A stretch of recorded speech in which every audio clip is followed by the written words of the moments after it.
Good morning, student. Today we will discuss on even reaction. Even reactions organic chemistry में एक important topic है। इसके through जो eliminations होते हैं, एलिमिनेशन रिएक्शन जो होते हैं, मतलब किसी भी मॉलिक्यूल से कैसे कोई एटम जो है वो एलिमिनेट होता है, इस मैकेनिज्म के थ्रू हम समझ सकते हैं। तो लेट्स स्टार्ट इवन रिएक्शन। जैसा कि हम लोग ई देख रहे हैं, E1 रिएक्शन का मतलब है कि ई फॉर होता है एलिमिनेशन। आपके केमिस्ट्री में सब्स्टिट्यूशन एंड एलिमिनेशन दो तरीके के रिएक्शंस होते हैं। एलिमिनेशन रिएक्शन मतलब किसी चीज़ का, किसी एटम का किसी कंपाउंड, किसी मॉलिक्यूल से निकलना, एलिमिनेट हो जाना। और एक रिएक्शन होता है सब्स्टिट्यूट। सब्स्टिट्यूट का मतलब होता है कि किसी की जगह कोई दूसरा इन प्लेस रिएक्शन जो है वो इस तरीके से हो कि कोई दूसरा एटम वहाँ पर अपनी जगह ले ले। तो दो तरीके के रिएक्शंस होते हैं, एक एलिमिनेशन और एक सब्स्टिट्यूशन। फ़िलहाल इस टॉपिक में हम लोगों को एलिमिनेशन रिएक्शन, जो कि E1 एंड E2 के नाम से जाना जाता है, उस पर डिस्कस करना है। और इस वीडियो में हम लोग E1 यानी एलिमिनेशन 1 रिएक्शन के ऊपर हम बात करेंगे। आपके सामने वीडियो में आप एक स्ट्रक्चर देख सकते हैं बना हुआ है, जिसमें कोई एल्किल कंपाउंड है, हैलाइड एल्किल हैलाइड है, और वो बेस से रिएक्ट कर रहा है और उसमें जो हैलोजन ग्रुप है वो एलिमिनेट हो रहा है। तो X जो होता है वो हैलोजन्स को डिनोट करता है। तो इसी रिएक्शंस की मैकेनिज्म को हम लोग इसमें समझेंगे, लेकिन उससे पहले हम लोग जानेंगे कि एलिमिनेशन रिएक्शंस क्या होते हैं।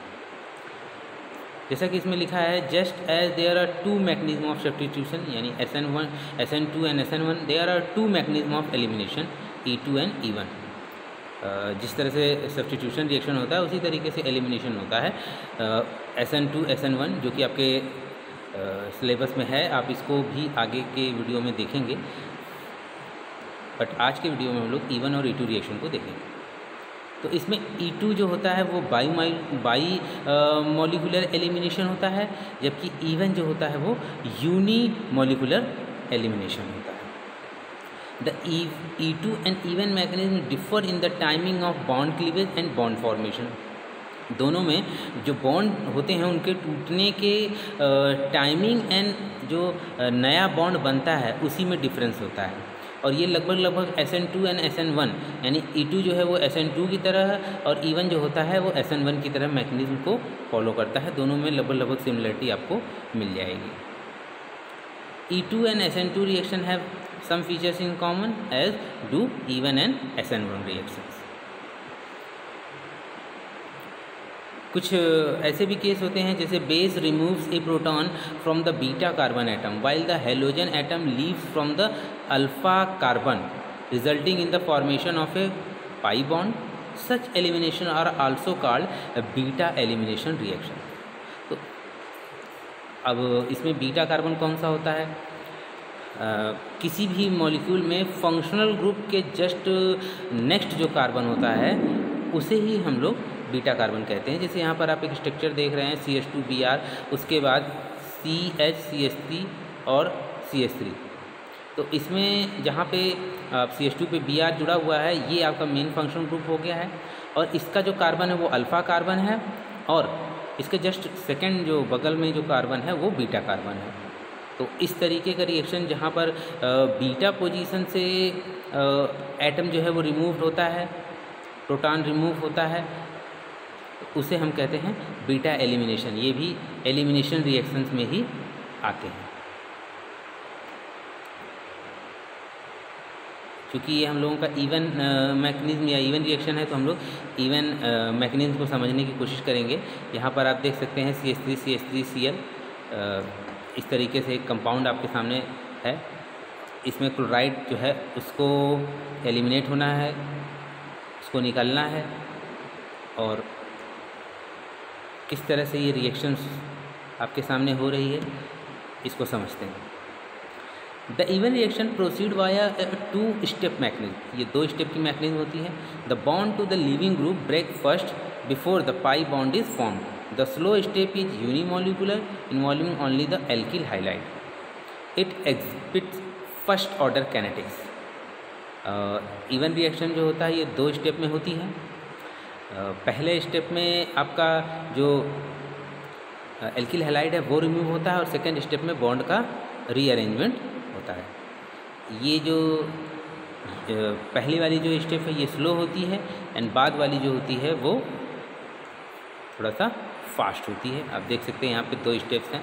पहले में एल्किल हैलाइड जो है वो रिमूव हो रहा है एंड दूसरे में जो है वो बॉन्ड का फॉर्मेशन हो रहा है। तो it is with first order kinetics.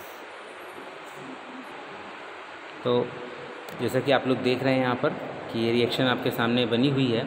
इसमें पहले क्लोराइड आयन जो है वो रिमूव होता है, फिर इसमें जो हमारा जो भी बेस है या जो इसको रिमूव करा रहा है वो जो सॉल्वेंट होता है उससे H आयन इसमें ट्रांसफ़र होता है और इसके बाद बॉन्ड का रीअरेंजमेंट होता है। इस तरह से ये इवन रिएक्शन प्रोसीड होती है। इवन रिएक्शन जो होती है वो फर्स्ट ऑर्डर काइनेटिक्स को फॉलो करती है। कहने का मतलब है इसमें केवल एक जो शुरुआत का जो मॉलिक्यूल है उसके एलिमिनेट होने पर इसकी काइनेटिक्स जो होती है वो इस पर डिपेंड करती है। यहाँ पर देख सकते हैं रेट इज़ इक्वल टू के जो है वो एलिमिनेशन कांस्टेंट बोलते हैं CH3 का होल थ्राइस CCl। जो सबसे पहला वाला जो लेफ़्ट साइड में जो कंपाउंड बना है उससे इसी के ऊपर इसका जो है वो एक्शन जो होता है मतलब काइनेटिक्स जो है इसके ऊपर डिपेंड करती है। It is also regioselective and follow Zaitsev rule. Zaitsev rule जो होता है आगे हम लोग इसके ऊपर समझेंगे, बट हम इसको थोड़ा सा आपको यहाँ पर बताना चाहेंगे कि जेटसेव रूल जो होता है वो उस कंपाउंड्स के लिए मतलब कोई ऐसा कंपाउंड जिसमें दो बीटा कंडीशन बनती है, मतलब 2 बीटा कार्बन बनते हैं। तो जब ऐसे कंडीशन बनती है तो 2 पोजीशन से इसमें प्रोटॉन निकाला जा सकता है। तो ऐसी कंडीशन में 2 कंपाउंड बनते हैं, इसमें एक माइनर होता है और एक मेजर होता है। तो जो माइनर वाला होता है वो ज़्यादा स्टेबल नहीं होता है और जो मेजर वाला होता है वो ज़्यादा स्टेबल होता है। इट डिपेंड अपॉन द उसमें कितने जो बॉन्ड फॉर्मेशन है वो कितना है। तो यहाँ पर आप देख सकते हैं एक माइनर है एक मेजर है। जो मेज़र वाला होता है वही स्टेबल होता है क्योंकि इसमें जो बॉन्डिंग का अरेंजमेंट है वो इसके लिए सूट करता है, सूटेबल होता है। तो जेटसेव रूल हम लोग आगे जब डिस्कस करेंगे तो इसके बारे में और डिटेल में जानेंगे। फिलहाल यहाँ आप इतना जानिए कि जो भी ये इवन रिएक्शन में जो कंपाउंड्स होते हैं उनमें मेज़र वाला जो होता है वो ज़्यादा स्टेबल होता है। इसके बाद क्या फैक्टर इसको अफेक्ट करते हैं इवन रिएक्शन को? The rate of an E one reaction increase as the number of R group on the carbon with the leaving group increases. यानी इवन रिएक्शन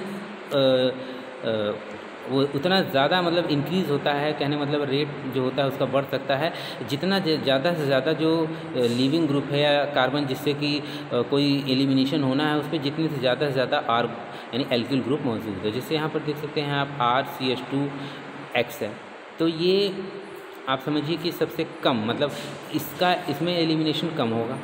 इसी तरह R2CHSX है, यहाँ पर आप देख सकते हैं एल्किल ग्रुप 2 है, इसका मतलब यहाँ पर elimination in comparison to RCH2X ज़्यादा तेज़ी से होगा। एंड R3CX यहाँ पर सबसे तेज़ी से होगा, यानी इंक्रीजिंग रेट ऑफ ये इवन रिएक्शन है। इंक्रीजिंग स्टेबिलिटी ऑफ कार्बोकैटायंस भी आप बोल सकते हैं। आप देख सकते हैं इसमें कार्बन के ऊपर जो प्लस का चार्ज आ रहा है इसी को ही हम कार्बोकैटायन बोलते हैं। The strength of the base usually determines whether a reaction follows the E1 or E2 mechanism. Strong base like OH, OR favor E2 reaction, whereas weaker bases like H2O and ROH favor E1 reaction. यहाँ पे R का मतलब आप कोई भी alkyl group समझ सकते हैं। तो बेस का बस इतना इम्पॉर्टेंट होता है कि वो डिटरमाइन करता है कि ये E1 रिएक्शन होगी या E2। ज़्यादा इसमें बेस का जो है वो रोल है नहीं। आगे अगर हम देखें कैरेक्टरिस्टिक ऑफ इवन रिएक्शन, तो पहले ही बताया गया है कि काइनेटिक्स जो होती है इसकी फर्स्ट ऑर्डर होती है। मैकेनिज्म 2 स्टेप होती है, हम लोगों ने 2 स्टेप की बात की कि पहले में क्लोराइड आयन निकलेगा मतलब हैलोजन निकलेगा और सेकंड में उसका अरेंजमेंट होता है। Identity of R group, more substitute halides react faster ये हम लोगों ने अभी अभी देखा है कि जिसमें सबसे ज़्यादा हाईलाइट मौजूद होंगे वो सबसे ज़्यादा मतलब उनमें एलिमिनेशन रिएक्शन बहुत तेज़ी से होगा। जैसे यहाँ पर देख सकते हैं R3 3 एल्किल हैलाइड ग्रुप है, ये सबसे तेज़ी से ये इवन रिएक्शन एलिमिनेशन रिएक्शन देते हैं, उससे कम R2 में और सबसे कम R में, यानी सिंगल R जहाँ पर है। स्ट्रेंथ ऑफ द बेस कहें तो favoured by weaker base such as H2O and ROH, यानी कोई भी एल्किल कंपाउंड का जो बेस होगा तो उसमें ये फेवर करते हैं। लिविंग ग्रुप की बात करें तो better leaving group leads to faster reaction rates just as in SN1 reaction the rate determining step involves the CX bond cleavage. Better leaving group lead to faster reaction state, मतलब जो group ज़्यादा से ज़्यादा जल्दी से जल्दी मतलब कह सकते हैं लीव करते हों, जिनमें एलिमिनेशन की टेंडेंसी ज़्यादा होगी, वो ज़्यादा अच्छे से यहाँ पर एलिमिनेट हो पाते हैं। और इसमें जो रेट लिमिटिंग स्टेप होता है वो जो इनिशियल लेवल पे जो हाईलाइट जो एल्किल हाईलाइट होता है उसमें जो एल्किल से हाईलाइट निकलने की जो प्रॉपर्टी होती है उस पर डिपेंड करता है। टाइप्स ऑफ सॉल्वेंट की बात करें तो फेवर्ड बाय ये basically polar protic solvent which can stabilise the ionic intermediates. आप देख सकते हैं H2O एंड ROH यानी एल्किल हाइड्रोक्साइड, ये फेवर्ड करते हैं क्योंकि ये जो इंटरमीडिएट्स में निकलते हैं उनको ये स्टेबलाइज करते हैं। तो पोलर जो सॉल्वेंट होते हैं उन पर ये ज़्यादा डिपेंड करते हैं।